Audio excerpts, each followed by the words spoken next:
행복한 안식일, 또 우리 실버 합창단 찬양대의 아름다운 찬양에 감사를 드립니다.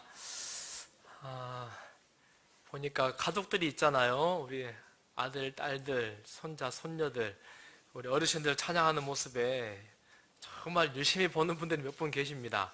여러분의 가족들인 것 같습니다. 이 시간에는 우리 온유로 답하라 라고 하는 제목으로 마태복음 11장 말씀을 좀 살피겠습니다. 지난주도 말씀드렸지만 여러분 성경을 펴셔서 성경을 같이 봉독하면 좋겠습니다. 마태복음 11장 28절부터 말씀입니다.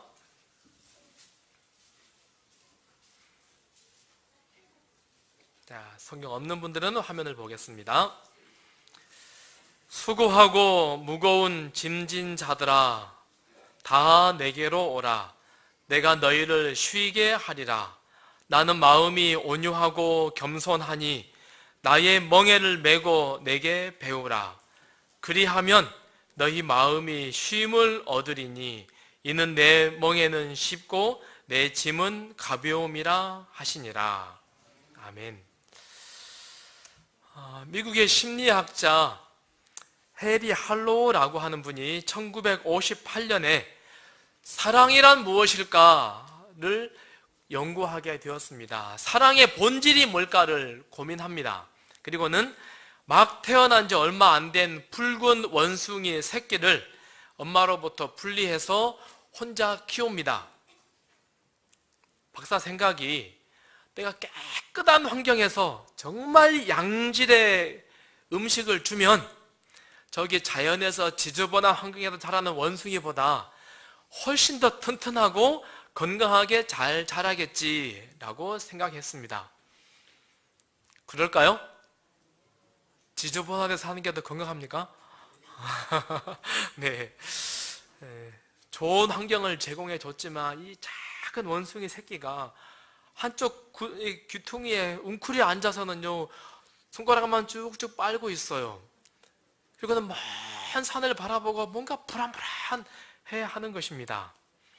그래서 만들어진 게 우리 애착, 접촉이라고 하는 것이 얼마나 중요한가를 이 박사가 사람들에게 알려줍니다. 그리고 또 다른 실험을 합니다. 원숭이 사는 방 안에 인형을 2개 넣습니다. 하나는 철사로 만들어진 인형인데 거기에 우유병을 달아놨어요.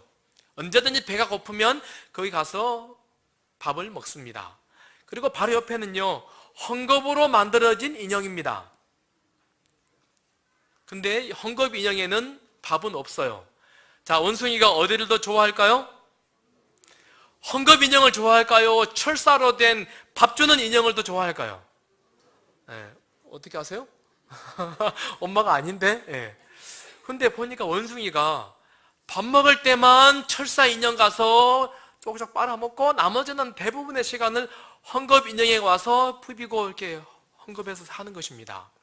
조금 더 잘하니까는 헝겊 인형에서 살면서 입만 뻗어가지고는 밥을 먹어요. 원숭이가 누구를 좋아하는 겁니까? 헝겊 인형을 훨씬 좋아하는 이게 뭘까? 밥이 좋잖아요.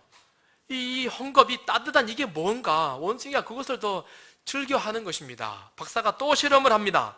잔인한 실험입니다. 헝겊 인형에다가 이제는 못을 달아놨어요. 안으면 뭐가 나와요? 피가 나와요. 자, 원숭이가 이제 헝겊 피나는 인형을 좋아할까요? 밥 주는 철사 인형을 좋아할까요? 어렵네. 네. 안으면 피가 나요. 그런다 할지라도 헝겊 인형에 가가지고 피를 흘리면서 그 밑에 가서 웅크리고 있는 것입니다. 이게 무엇입니까? 우리에게 무엇을 지금 말하고 있는 실험일까요? 사랑이라고 하는 게 뭘까? 우리는 똑똑한 사람이 되고 싶어 합니다. 정확한 사람이 되고 싶어 합니다. 야무지게 대답하고 딱딱 끊어지는. 그러나 우리는 누가 더 좋아요? 그런 사람이 좋아요? 좀 실수하더라도 푸근한 사람이 좋아요?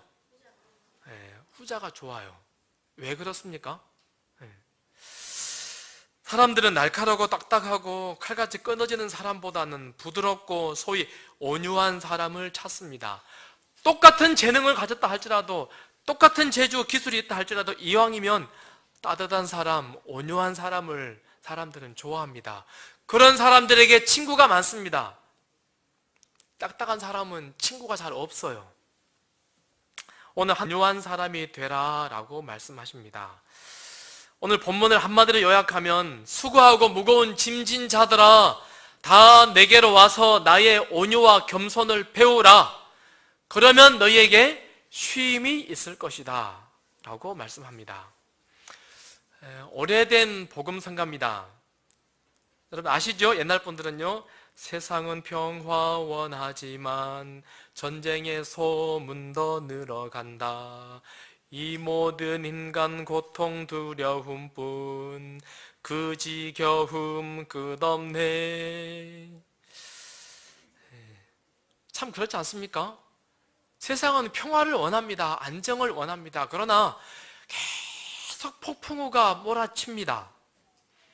아마 제가 몇 분들하고 그런 이야기를 나눈 것 같아요. 우리 집에 사춘기에 있는 아이들 때문에 내가 은근히 스트레스 받는다고 이야기했더니 고3 있는 엄마가 그러는 겁니다. 목사님, 사춘기 아무것도 아니에요. 고3 수험생을 돌보면 날씨 이야기 말고는 그 애하고 대화가 안 됩니다. 조금만 마음을 예민하게 반응하기 때문에 고3 수험생 엄마가 너무 힘들다고 그러는 거예요. 그랬더니 옆에 다른 엄마가 아이고 고3이 그립습니다. 대학 졸업을 했는데 취직을 못해요. 집에서 빈둥빈둥 놀고 있고 그 스트레스 받고 힘들어하는 그 모습을 내가 참아 볼 수 없습니다. 취직하고 나면 끝납니까 이제? 그 다음 뭐가 걱정이에요? 말하려니까 또 우리 청년들한테 미안한 분들이 벌써 생깁니다 지금. 결혼 배우자 못 찾아가지고 그렇게 불안하고 힘들어하는 분들이 있습니다. 우리 조영호 목사님 어디 있습니까? 죄송합니다. 결혼하고 나면 또 뭐가 걱정이에요? 아이가 안 생겨요. 아이 낳고 나면 내 자식들이 사네 못 사네, 갈등이 있으면 이보다 더 고통스러운 일이 어디 있습니까? 이 가사처럼 그 지겨움 끝없네, 그 지겨움 끝없네. 정말 맞는 말 아닙니까? 이 지겨움이 끝이 납니까? 끝이 안 납니까? 계속 다람쥐 쳇바퀴 돌듯이 계속 시련이 풍파가 계속 우리에게 밀려오지 않습니까? 수고하고 무거운 짐진 자들아 다 내게로 오라. 내가 너희를 쉬게 하리라. 나는 마음이 온유하고 겸손하니 나의 멍에를 메고 내게 배우라. 그러면 마음이 쉼을 얻을 것이다 말합니다. 여러분에게도 쉼이 필요합니까? 여러분 다 지금 잘 쉬고 계십니까? 아유 감사합니다. 대답하신 분들은 성령 충만하신 분들입니다. 이 인생은 쉼이 없습니다. 계속 우리에게 시련이 있고 아픔이 있습니다. 아담이 선악과를 따먹은 이후부터 죄가 들어와서 계속 마음에 평화가 사라지고 있습니다. 사소한 말 한마디에 마음에 상처가 됩니다. 바람이 그렇게 몰아칩니다. 분노가 참기 힘들어요. 내 스스로 좀 참아보지만은 누르면 누를수록 더 크게 폭발하는 게 우리 마음 아니었습니까? 어떻게 마음의 쉼을 얻을까요? 어떻게? 오늘은 그 말씀을 온유라고 말씀합니다. 헬라어에 프라우스 혹은 프라우테스라고 하는 말이 온유인데요. 온유 뜻은요, 친절한, 겸손한, 동정이 많은, 그리고 야생동물을 길들인 상태를 온유라고 말합니다. 특별히 마지막 부분을 제가 이 시간 생각해 보고 싶습니다. 온유란 야생동물을 잘 훈련시킨 상태, 그것을 온유라고 한답니다. 옛날 미국 서부에서 개척하던 시절에 야생에 있는 말들을 가끔 사람들이 포획해서 데리고 옵니다. 그리고는 훈련을 시켜요. 이리 뛰고 날뛰는 이 말을 어떻게 훈련시킬 수 있을까요? 어떻게? 사람이 아무리 해보지만 거칠고 사납고 아무렇게나 막 뛰는 이 야생 말을 통제하기가 너무 힘듭니다. 그래서 사람들이요, 작은 망아지 하나를 갖다 놓고 끈으로 둘을 단단하게 고정시켜서 그냥 들판에 풀어둡니다.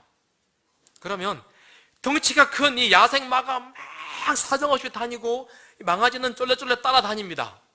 한참을 다니다가는 저 멀리 지평선으로 이 두 마리가 사라집니다. 하루 이틀 사흘 나흘 며칠 기다리고 나면은 두 마리가 돌아와요. 갈 때는 야생마가 앞장서서 따라갔는데 돌아올 때는요, 망아지가 앞장서 와요. 뒤에 말이 못 이기는 척 따라온답니다. 아마 우리가 그 며칠 동안에 이 그림이 그려지잖아요. 처음 며칠 동안은 말이 가면은 망아지가 지쳐가지고 막 따라다녔습니다. 그러나 야생마의 성질머리가 대단하지만은 당나귀의 끈질김을 이 말이 이기지 못한다는 것입니다. 계속 뭐라고 하는 거예요? 우리 마을로 돌아가자, 마을로 돌아가자. 말이 지치니까 이제 야생마가 지치니까 드디어 당나귀가 가자고 끌고 오는 것입니다. 결국에는 사람 있는 마을로 돌아와서 야생마가 사람에게 길들여진다라고 합니다. 자, 온유라고 하는 것은 이런 것입니다. 야생의 상태에 있는 동물을 잡아다가 길들인 상태를 온유라고 합니다. 훈련된 상태입니다. 온유.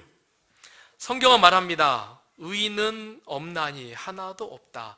사람의 입에서 끊임없이 저주가 나옵니다. 시기, 질투, 악독, 교만, 이기심이 가득하여서 소위 말해서 모든 인류는 죄 때문에 야생의 상태가 되어버린 것입니다.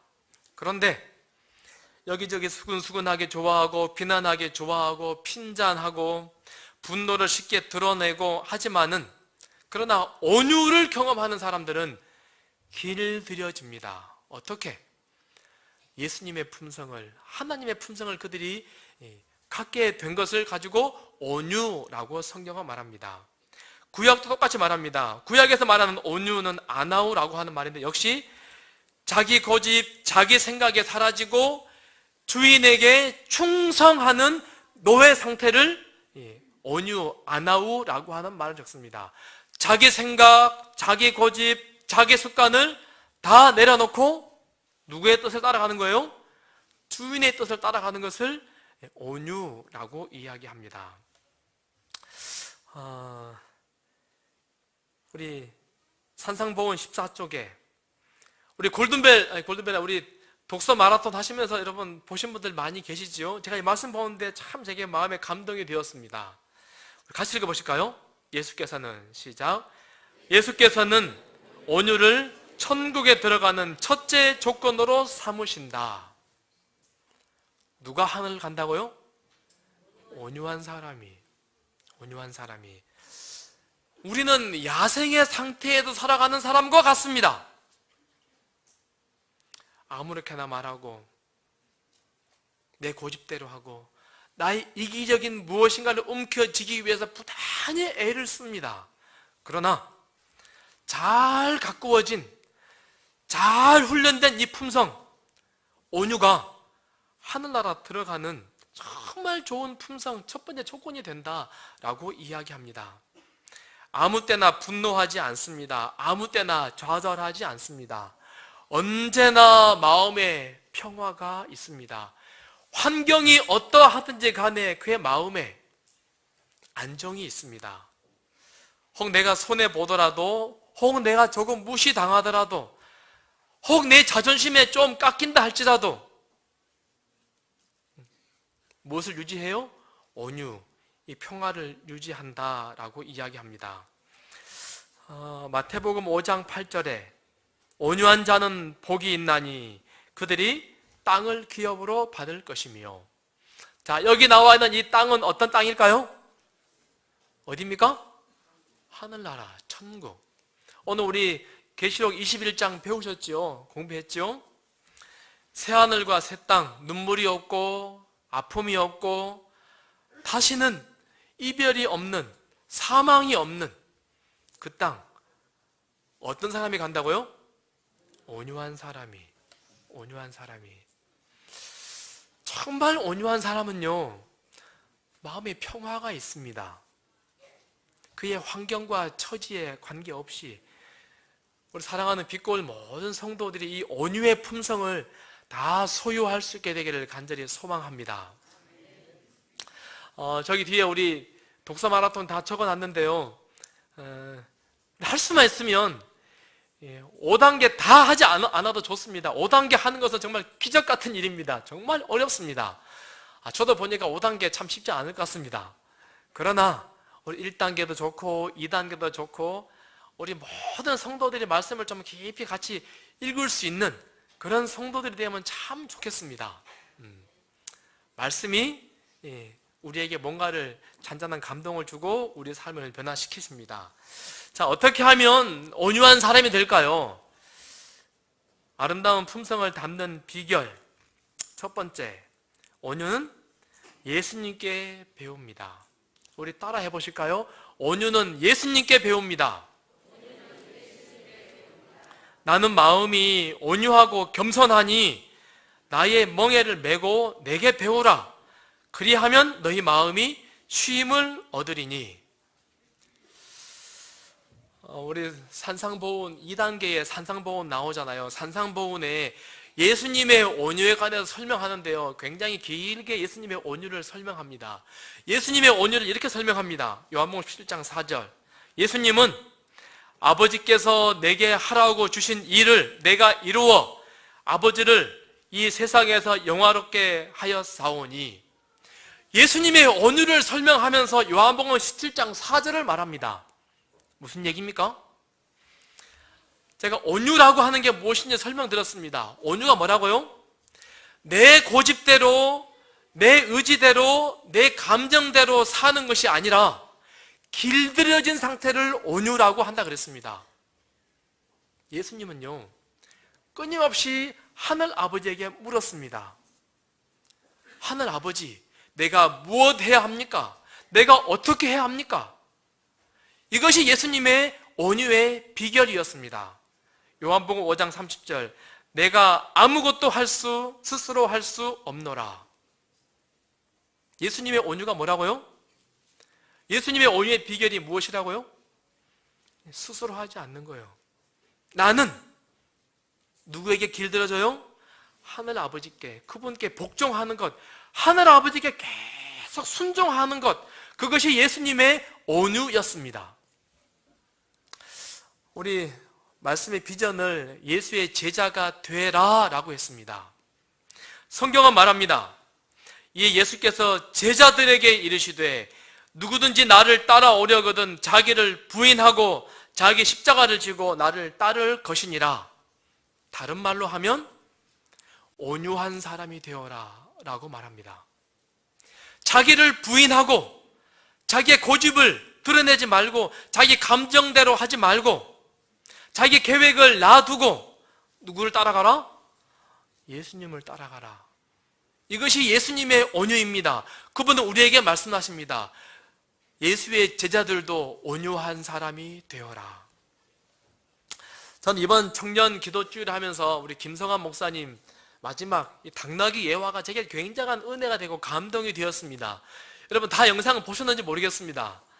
안 보신 분들 계시니까 제가 한 번 더 말씀을 드려보겠습니다. 어느 날 당나귀가 아침에 일어났습니다. 너무 기분이 좋았습니다. 흐뭇했습니다. 어제 사람들이 다 자기에게 와서 엎드리고 종려나무 가지를 막 흔드는 거예요. 그리고 자기 걸어가는 길에 사람들의 옷가지를 다 깔아주는 거예요. 걸어가기 편하라고. 호산나 다윗의 자손이여 호산나 호산나. 당나귀가 너무너무 좋은 거예요. 저기 보고 다 사람들이. 아침에 일어났습니다. 너무 어젯밤에 너무 좋았어요. 야, 사람들이 너무 나를 좋아해. 그리고 다음날 아침에 다시 사람들에게로 갔습니다. 어깨를 펴고 고개를 빳빳하게 세우고 타닥타닥타닥타닥. 사람들이 알아봐요? 못 알아봐요? 아무도 아는 체 하지 않는 거예요. 이상하다. 어제는 그렇게 나를 환영하고 막 가지를 흔들고 하더니 이 사람들 날 잘 모르나? 사람들이 많은 시장통으로 갔습니다. 타닥타닥타닥타닥. 어깨를 펴고 고개를 탁 세우고 막 폼 잡고 걷습니다. 아무도 아는 체 하지 않아요. 오히려 사람들이 아니 당나귀가 지금 고삐 풀린 당나귀가 여기 왜 왔지? 저리 가라고, 저리 가라고. 심지어는 사람들이 때렸습니다. 쫓겨났습니다. 그리고 집으로 돌아왔습니다. 엄마 너무 이상해. 어제는 사람들이 그렇게 나를 보고 환영하고 호산나 타이서 자손이요 막 깔아주고 막 하더니 오늘은 나갔더니 아무도 아는 체 하냐고 나를 오히려 때리고 핀잔을 줬노라고. 엄마 왜 그러지? 엄마가 뭐라 그랬습니까? 이제야 알겠니? 그가 없이는 내가 아무것도 할 수 없다는 것을. 제 마음에 굉장한 감동이 되었습니다. 여러분, 그가 없이는 내가 아무것도 아니라는 사실을 우리 모든 빛골 성도들이 깊이 좀 경험하게 되기를 간절히 소망합니다. 온유라고 하는 것은요, 그가 없이는 내가 아무것도 할 수 없습니다. 나의 연약함, 나의 못된 기질, 나의 오염된 생각, 그거 가지고는 내가 아무것도 할 수 없습니다. 오직 그분이 계셔야 합니다. 예수님이 나의 주인이 되셔야 되고 예수님이 내게 명령하신 것, 그거 순종할 때에 내가 무엇이 되는 것입니다. 온유라고 하는 것은 이것을 우리에게 말씀하고 있습니다. 나는 마음이 온유하고 겸손하니 나의 멍에를 메고 내게 배우라. 그리하면 너희 마음이 쉼을 얻으리니. 내 인생의 주인이 내가 아니라 하나님이 주인 되는 것, 이것이 온유입니다. 여러분, 감정이 막 상했어요. 막 분노가 끓어올라요. 굉장히 다운되고 낙담되었습니다. 무엇 때문이에요? 인생의 주인이 누구니까? 내가 주인이니까 마음에 막 폭풍이 이는 것입니다. 내가 주인이니까. 그러나요, 여러분 마음이 상할 때, 분노가 일 때 인생에 내가 주인이 아니고 예수님이 주인이십니다. 예수님, 나의 이 감정이 길들여지길 원합니다. 예수님의 마음으로. 예수님, 이 시간 들어오셔서 주님이 내 주인 되어 주십시오. 그분을 받아들이면 온유한 사람이 됩니다. 그리고 마음에 평안이 옵니다. 잔잔한. 우리 모든 빛골 성도님들이시여, 예수님의 온유, 이 온유를 우리 모두가 다 깊이 경험하게 되기를 간절히 바랍니다. 그런데 이 온유라고 하는 것은요, 뭐가 같이 다녀요? 겸손과 같이 다닙니다. 우리 엘렌 화이트의 글 가운데 보니까요, 온유와 겸손이라는 말이 거의 대부분 다 쌍으로 다닙니다. 항상 온유와 겸손은 같이 다닙니다. 그럴 수밖에요. 왜요? 내가 주인이 아닌데요. 누가 주인이세요? 하나님이, 예수님이 주인이세요. 예수님이 주인이니까는 내가 뭐 했네라고 드러낼 이유가 있어요, 없어요? 뭘 잘해서 칭찬을 받습니다. 하나님의 은혜입니다. 예수님의 은혜입니다. 그분이 하셨지요.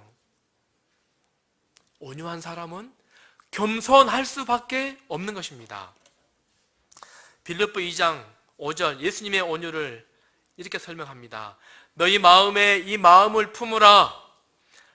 너희 안에 이 마음을 품으라. 곧 그리스도 예수의 마음이니 그는 근본 하나님의 본체시나 하나님과 동등됨을 취할 것으로 여기지 아니하시고 오히려 자기를 비워 종의 형체를 가지사 사람들과 같이 되셨고 사람의 모양으로 나타나사 자기를 낮추시고 죽기까지 복종하셨으니 곧 십자가에 죽으심이라. 한마디로 뭐예요? 온유입니다. 예수님의 마음은 온유입니다. 하나님으로부터 길들여진, 하나님이 좌정하여 계신 자기의 의지, 자기의 계획, 자기의 감정을 드러내지 않는. 예수님은 그렇게 사셨습니다. 예수님은 마옥간에서 태어나셨습니다. 저희 집에 어릴 때 소를 키워서요, 이 소마구 마구간이 얼마나 지저분한 곳인지 압니다. 우리 박민슬 장로님 많이 경험하고 계시죠? 양복 입고 구두 신고 마옥간에 들어갈 수 있어요, 없어요? 지저분해서 못 들어갑니다. 예수님은 그런 곳에서 태어나셨습니다. 현대식이 아니요, 그 고대에 얼마나 지저분했을까요? 예수님은 왜 그런 곳에서 출발하셨을까요? 하늘의 왕, 만왕의 모든 생명체들이 다 그분에게 경배하는, 경배를 받으시는 분이 가장 더러운 곳에서 이 땅에서 출발하셨을까? 무엇 때문입니까? 예수님 어릴 때 목수였습니다. 아버지가 목수였지요. 우리 교회도 목수들이 몇 분 계시지요. 사업장 잘 갖춰놓고 그런 목수 아니셨습니다. 예수님은 날품팔이 목수였다고 하잖아요. 우리 엘렌 화이트이 그런 기록을 여러 번 적어놨어요. 날품팔입니다. 다시 말하면 모통 들고 망치 들고 톱 옆에 차고 길거리에 다니는 것입니다. 문짝 고장 나신 분, 식탁 망가지신 분, 제가 도와드리겠습니다. 문짝 고장 나신 분, 혹시 목수 필요하신 분 계십니까? 이걸 저걸 다니는 것입니다. 어쩌다가 목수 가서 문짝 고쳐주고 돈 몇 푼 받는 것. 그래서 예수님은 이 땅 사실 때에 굶을 때가 참 많았습니다. 너무너무 가난하셔서. 왜 예수님은 그렇게 이 세상 사는 삶을 사셨을까요? 왜? 무엇 때문에? 영광의 왕이 어떻게? 주님은 과시나 자랑이나 세속적 위대함을 결코 드러내지 않으셨습니다. 그것이 하늘 아버지의 뜻이라고 믿었습니다. 하늘 아버지는 이 세상 사는 예수님을 향하여 그렇게 살자. 이것이 하나님의 모습을 보여주는 거야. 이것이 온유의 모습이야.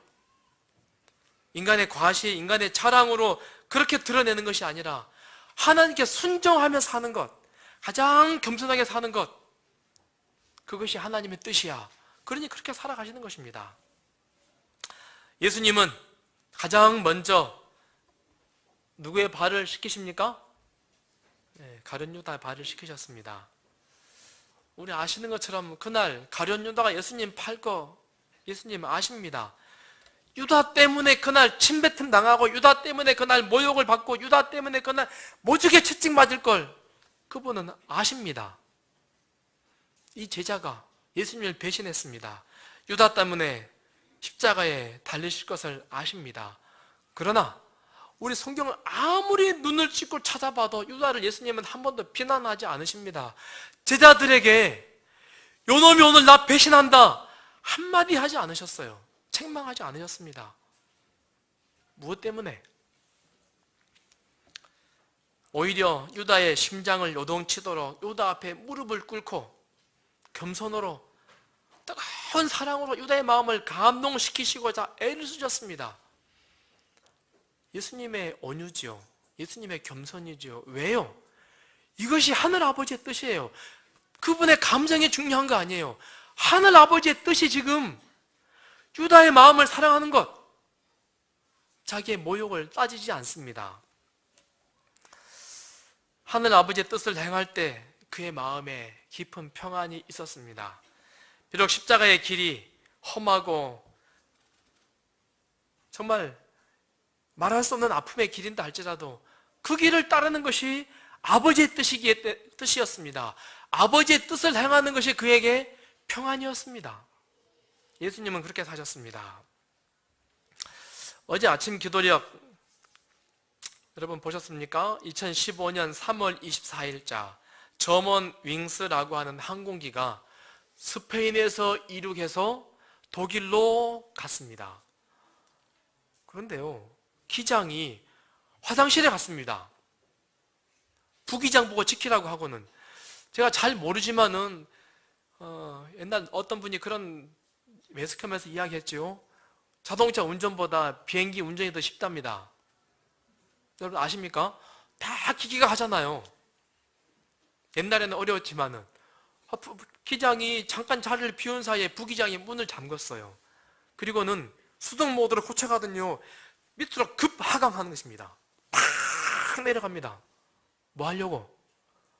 자살하려고. 우울증이 심각하게 걸렸어요. 내가 혼자 죽을 수 없어 같이 죽겠다고 그래서는 기장이 와서 막 문을 두드립니다. 블랙박스에 그런 것들 영상들이 기록되어 있는 거예요. 막 두들겨요.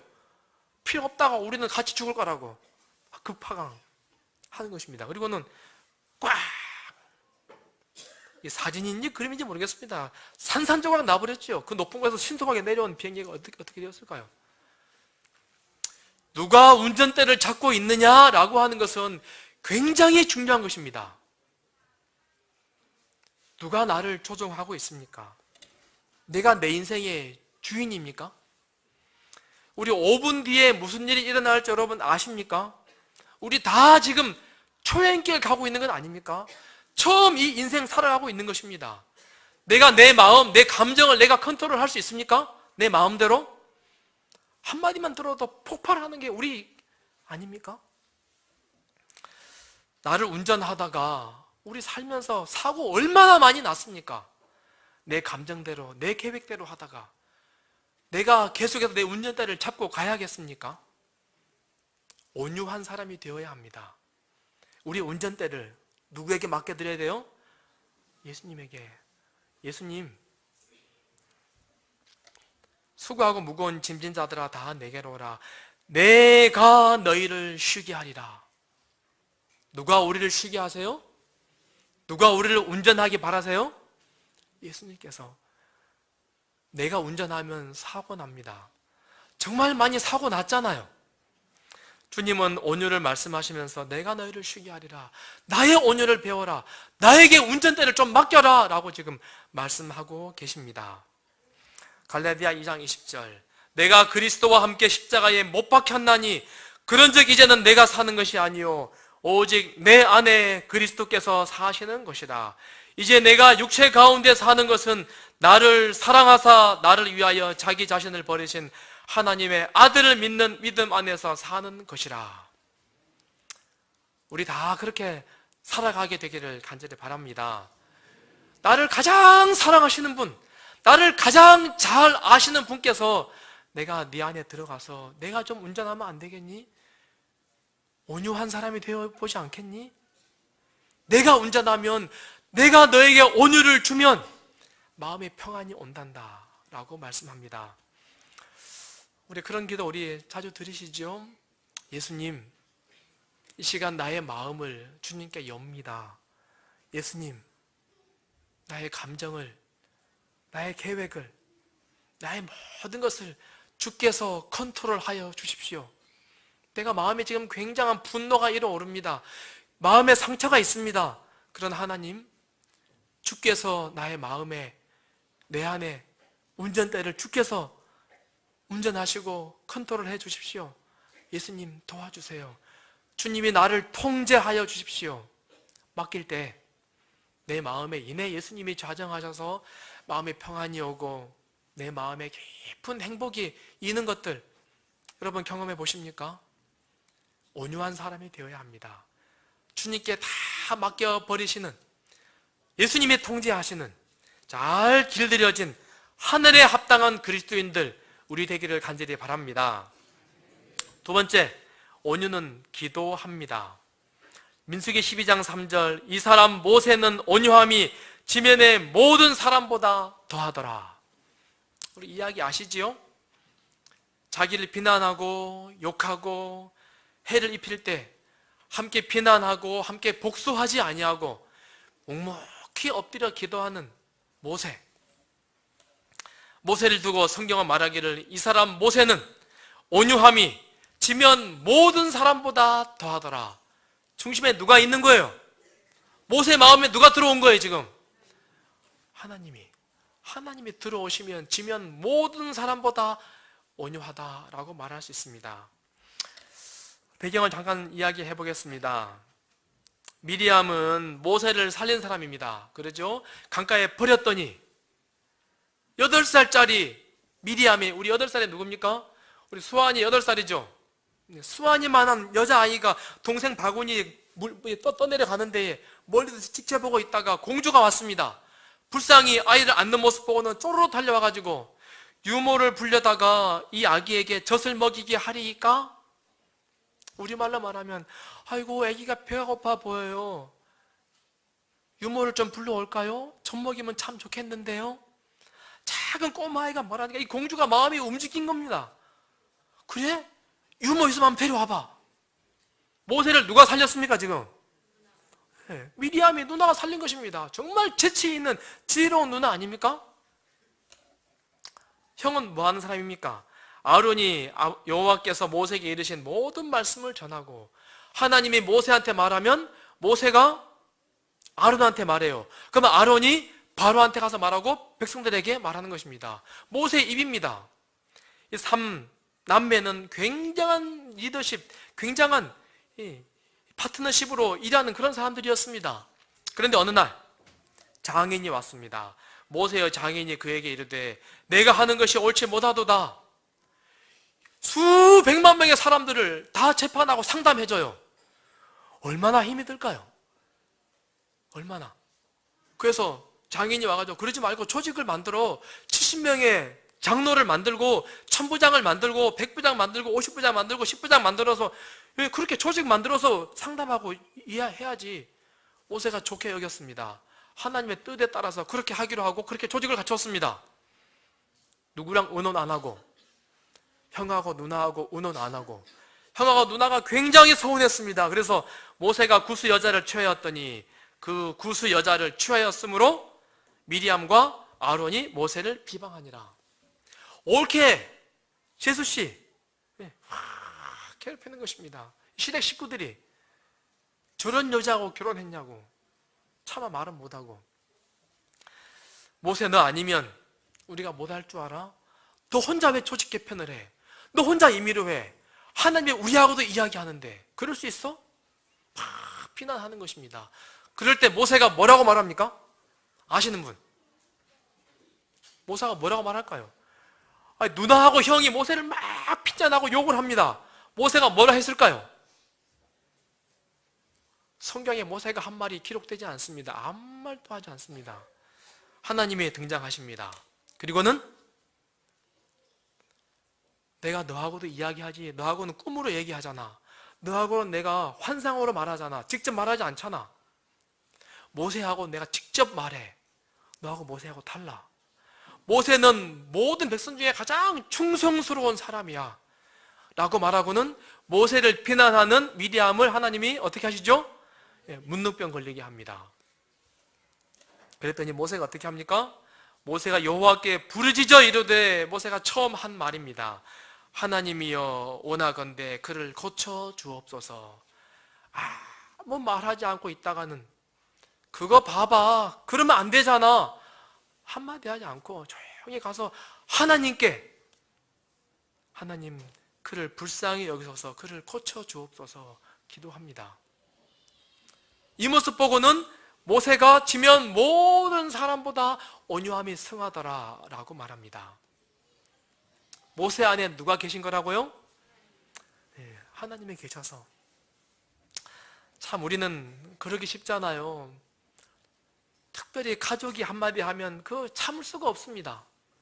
그러잖아요. 남이 뭐라면은 그래도 괜찮아. 그런데 모세는 중심에 하나님이 계셨습니다. 그래서 막 피난하는 속에 자기 감정대로 하지 않고, 하나님, 내 주인이 하나님이 되어 주십시오. 그리고 하나님께 그의 마음을 드림으로 온유함을 기도로 표현합니다. 비난에 대항하여 비난으로 맞서면 마음이 불편합니다. 폭력에 맞서서 폭력으로 대하면 마음이 불편합니다. 누가 저주한다고 같이 저주하면 마음이 심히 불편합니다. 폭풍이입니다. 그러나 저주와 비난과 폭력 앞에 조용히 주님 앞에 무릎 꿇고, 하나님, 내 마음에 주님이 주인 되어 주십시오.